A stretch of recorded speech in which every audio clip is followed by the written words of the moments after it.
Hello learners, today we will be discussing about classification of igneous rocks. Here is an outline of the talk. We will have a brief introduction about classification of igneous rocks. This will be followed by a simplified classification which can be used in the field, which we call as field classification. This will be followed by classification based on mineralogical composition, which is further subdivided into 5 types of classification. One that is based on composition and proportion of minerals. Then we have classification based on color index. Then we have CIPW classification, tabular classification, IUGS classification, and this will be followed by a summary. As we all know that igneous rocks are known to exhibit great variability in chemical and mineralogical compositions, and it also shows textural variations. To reduce the complexity arising from these variations in composition and textures, we need to classify igneous rocks. As you can clearly see below, there are 3 hand specimens of rock types. We have a gabbro, which is consisting of dark colored minerals. Then we have a apatite, which is mostly showing pink colored phenocrysts of potash feldspar. And then we have a granite, which also is exhibiting phenocrysts of potash feldspar, which is pink in color, as well as phenocrysts of plagioclase feldspar, which is white in color. This variation in color from the dark colored minerals to the light colored minerals is arising out of the different minerals which constitute these rocks and is giving this variation in colors. Here we have the field classification. Field classification, as we know that when we go to field, we do not have access to many mineralogical instruments which can provide us with quantitative data. Here, most of the classification is based on what we have seen in textures.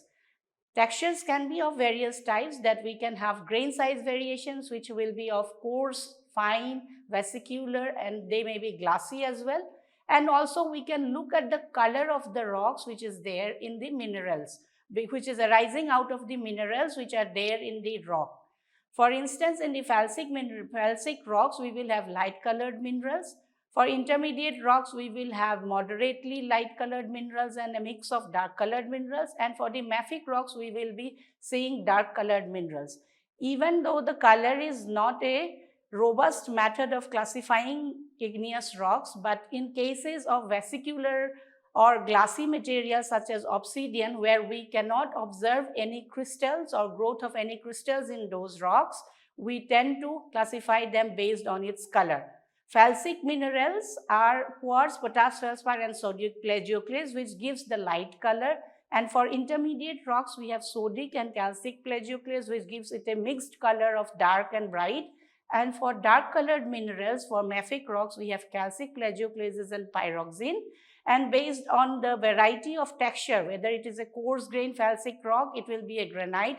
If we have a fine grain felsic rock, we tend to call it as rhyolite. Likewise, for intermediate coarse grain rock will be a diorite, and fine grain intermediate rock will be an andesite. For mafic rocks also, we have coarse grain variety will be a gabbro, and the finer variety will be a basalt. For ultramafic rocks, most of the minerals which constitute it are pyroxenes and olivines, and generally we use a clubbed term called as peridotite to classify all the ultramafic rocks which we generally tend to see in the field. Moving on to the classification based on mineralogical composition. Classification based on composition and proportion of minerals is the first type of classification under this. Here we have primary minerals. Primary minerals are those minerals which has formed during the cooling and crystallization of magma. They are further can be subdivided into essential minerals and accessory minerals. Essential minerals, these are those minerals whose presence is necessary and is considered essential for naming a rock. For instance, if I have a peridotite, I should definitely have pyroxene and olivine in there to call it as a peridotite. So likewise, for accessory minerals, these are minerals whose presence is not necessary to name the rock, and they are present in minor amount than that of the essential minerals. Here is an example to show you what is an essential mineral, what are actually essential minerals. We have, for instance, this is a granite hand specimen which is being shown, where the essential minerals will be quartz, plagioclase feldspar, and potash feldspar. Under the microscope, the potash feldspar will be one which is showing the cross-hatch twinning. You can see subhedral grains of quartz as well as plagioclase. Here is an example how we can use even accessory minerals to name the rock at times. For instance, this is a tourmaline bearing granite. You can see the black colored minerals in here, and the rock specimen are tourmaline. Tourmaline can be fixed with the granite term, and it can be termed as a tourmaline bearing granite depending on the accessory mineral tourmaline which is present in this rock. Then we have the secondary minerals. These are the minerals which form by the alteration of primary minerals, which may be of primary or secondary origin. Primary alteration. The primary alteration refers to the alteration of primary minerals by water vapors at the time or after the cooling and crystallization of magma. And secondary alteration, it is that process which arises out of weathering and alteration of the already crystallized rock. Common examples are feldspar altering to sericite, and there are also examples of biotite altering to chlorite. These are alterations, and these are the secondary minerals which we generally tend to see. There can be also classification based on commonly occurring minerals in a rock. Based on this, the igneous rocks are classified into felsic rocks and mafic rocks. Felsic rocks, common examples of felsic rocks are granite and rhyolite. Felsic minerals include quartz, feldspar, feldspathoid, muscovite, etc. And it comprises of minerals that have a lighter shade of color. Mafic rocks, common examples which we see are basalt and gabbros. Mafic minerals which are present are pyroxene, olivine, amphibole, biotite, iron oxide, etc. And these minerals tend to have dark color. So felsic rocks are usually lighter colored and mafic rocks are usually dark in color. So this is an example of a rhyolite which is a felsic volcanic rock which is showing lighter shade of color, and then we have a mafic rock which is a basalt. As you can see, it is very dark in color, almost black. Then we also have a classification based on color index of minerals. We have leucochaetic minerals, which are those minerals which are light in color, and they dominantly are composed of light colored minerals and are poor in dark colored minerals. These rocks have less than 0.33% of dark colored minerals. We have mesocratic rocks. These rocks have dark colored minerals which vary between 33 to 67 volume % of the rock, and they have an intermediate color. Then we have the melanocratic rocks which are dark colored, and this dark color is arising out of the presence of dark colored minerals in these rocks, which is usually more than 67% in the rock. So here is a classification showing you the color index. First we have an applied sample which is leucochaetic, then we have a rhyolite sample which is mesocratic. As you can see, it is showing both a mix of white and dark colored minerals, and then we have the melanocratic gabbro which is all consisting of dark colored minerals. Then we move on to the CIPW classification. This classification is based on norm calculation from bulk rock chemical composition. This is a quasi-chemical method of classifying rocks. Hence also this is referred to as norm classification. It is a means of converting the chemical composition of an igneous rock to an ideal mineral composition, and this was proposed by 4 American petrologists in 1931, Cross, Eddings, Pearson and Washington, and the first letters of their name has been used to classify this, and that's why we call this as CIPW classification. Basic principle of CIPW classification is to understand the relationship between major element chemistry and a possible mineralogical composition of the rock which we are interested in. The term norm is usually used for a series of arbitrarily selected minerals formed from a chemical composition of a rock. A series of standard norms are usually followed for formulation of the minerals according to the Bowen's reaction series to calculate the norm. It is worth mentioning that this is a theoretical approach and the norms calculated may or may not tally with the mode, that is actual composition of the rock. Norm usually is divided into two groups. We have the sialic and the sialic minerals, and then we have the phamic minerals. Sialic minerals are those which are rich in silica and aluminium, and the phamic are those which are rich in iron and magnesium. Here you can see a list of sialic minerals which are rich in silicon and aluminium. Listed are the minerals and their chemical composition. You can see quartz, which is silica rich. Then we have corundum, which is totally Al2O3. Then all other minerals, orthoclase, albite, anorthite, leucite, nepheline, calcilite.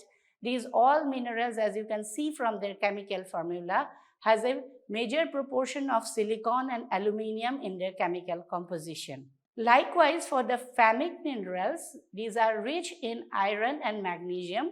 From the mineral compositions, you can clearly see that these are rocks which are having magnesium and iron in their chemical formula. For instance, you have diopside, which is CaO, MgFe, SiO2. So from the mineral formula, you can clearly see the iron and magnesium in their composition. The norm classification system has been in use for several years and has been revised number of times. Earlier, the norm calculations were carried out manually and it was considered to be a tedious task. Right now, norm calculations are computed using computer codes. There are few advantages and disadvantages of the CIPW classification. The advantage includes that this can be applied to fine-grained and grassy rocks, and those rocks can also be classified using norm. CIPW norm calculations can also be done for the altered igneous and metamorphic rocks, and they can provide us a clue about their original rock type. Amongst the disadvantages, this classification scheme requires chemical composition prior to doing this classification. Chemical composition must be known for doing this. Calculated norms also may match or may not match with the actual mineralogy which we see in our thin section observations. Then there is another classification based on the mineral compositions, that is the tabular classification.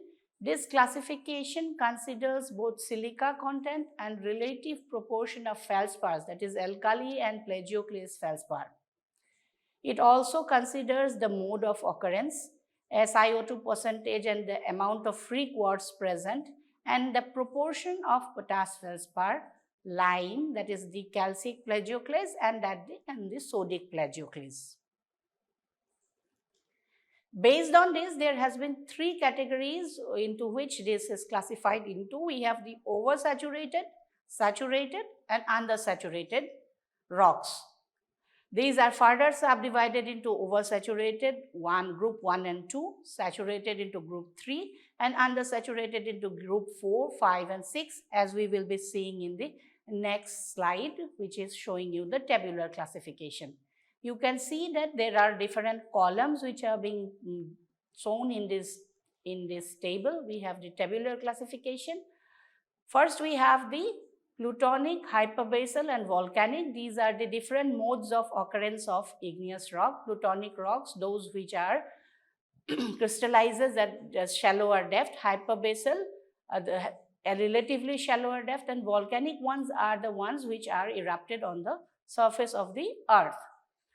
Plutonic rocks are further subdivided into felsic and mafic, that is based on the proportion of minerals, which is light colored minerals and dark colored minerals in mafic.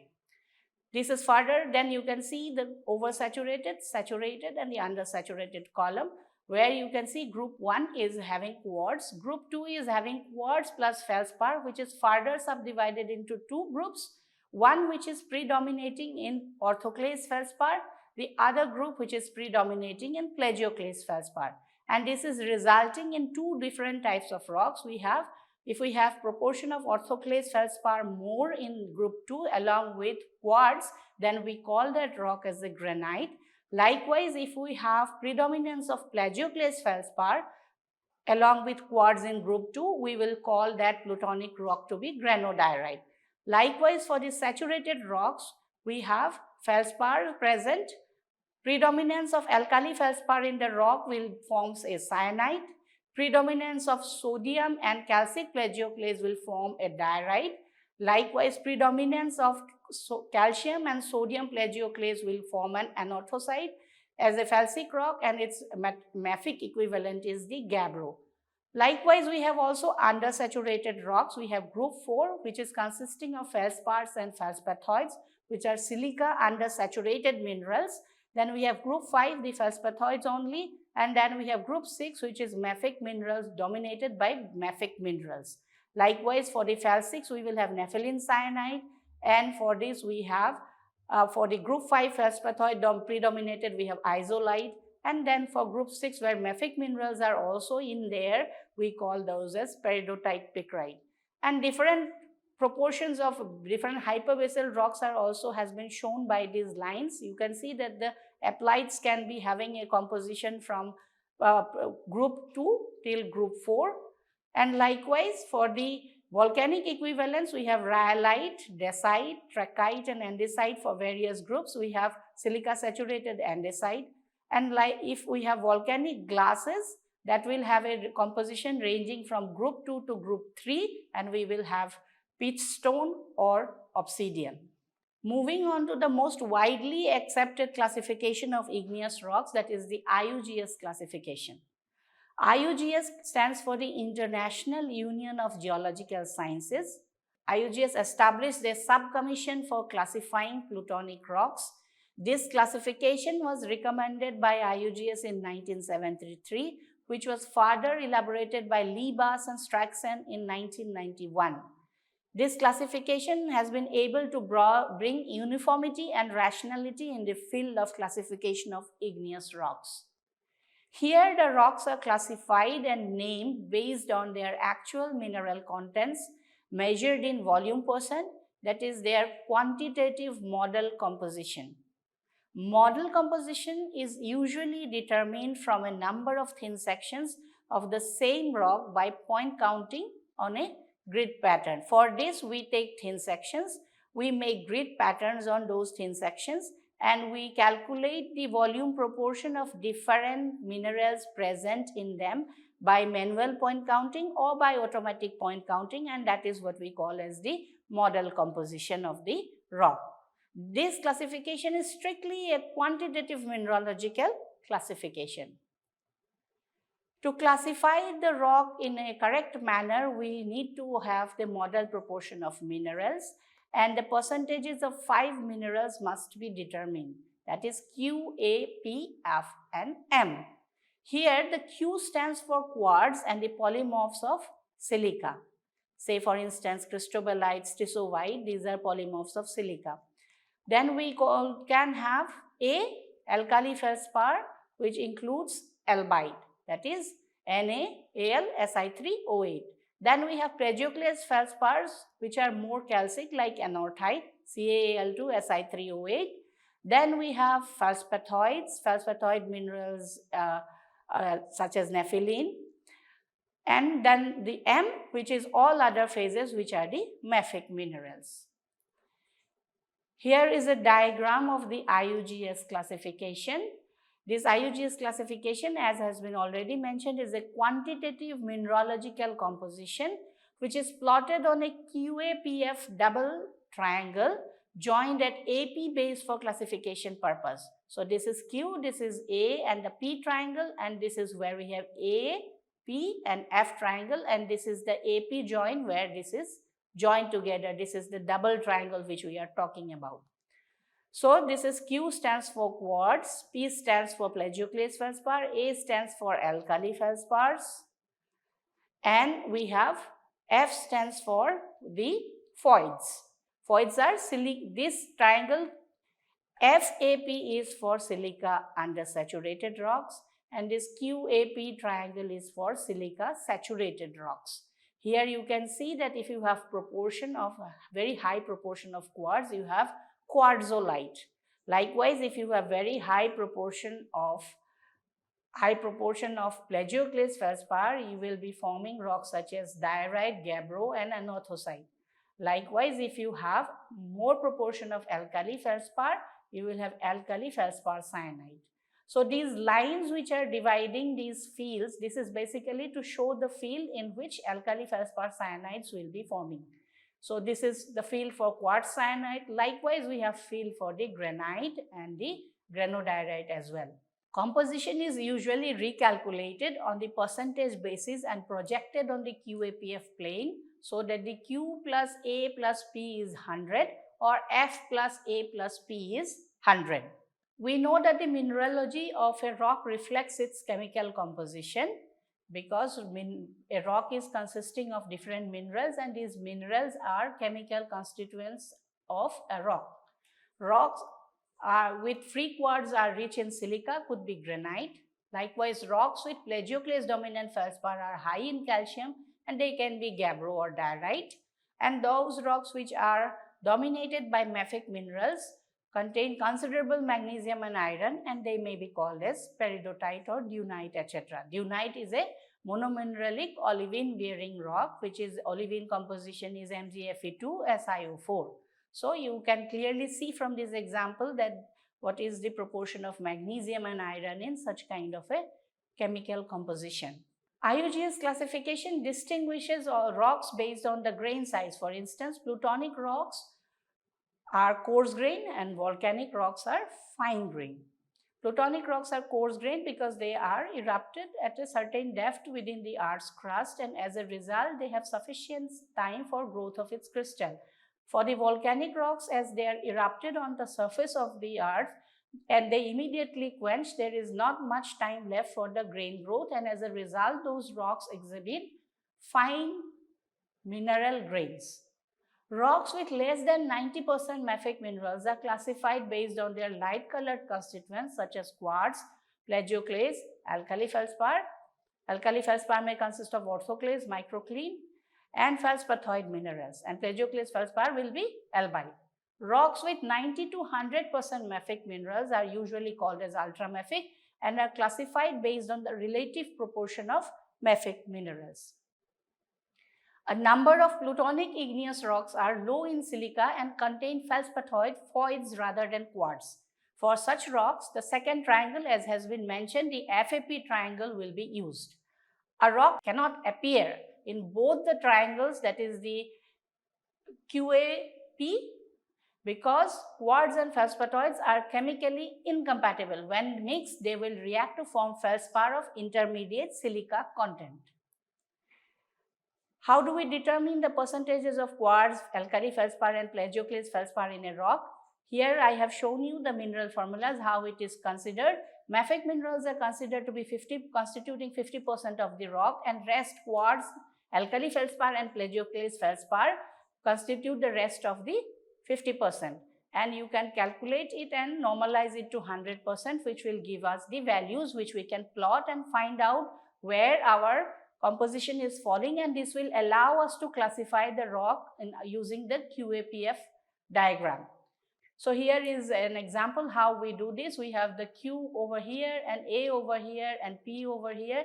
Plagioclase is 100% here, alkali feldspars are 100% over here, and we have quartz 100% over here.